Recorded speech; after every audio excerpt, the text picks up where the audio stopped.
Well, thank you all for being here. The Democrats are engaged in a reckless, multi-trillion-dollar spending spree. They passed the $1.9 trillion, first it was branded a COVID bill.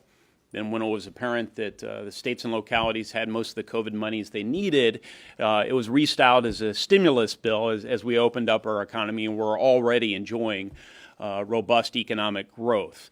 We have not seen the level of price increases on account of that legislation passing on this order of magnitude since 2008. And now there's a $3.5 trillion piece of legislation in the pipeline, and it will fund not productive investments in things like productive infrastructure and training and education that actually lead to prices and wages stabilizing over a period of time.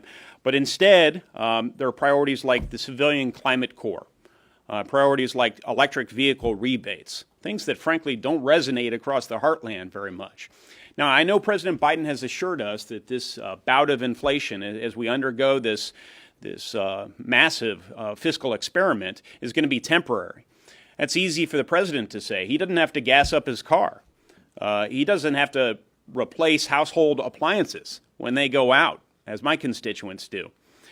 So we are seeing these problems manifest every weekend when I head home. My family's dealing with it just as all other Hoosier families are. Grocery, you go to the grocery, the cost of meat is going up, and cereals, and you go to the cookie aisle, and Oreos have ticked up. You go to restaurants, and they're dealing with price pressures. Housing market, all the inputs that go into your housing, we're seeing challenges there. So this is a function of the Democrats' spending spree, and under Republican leadership, it bears reminding.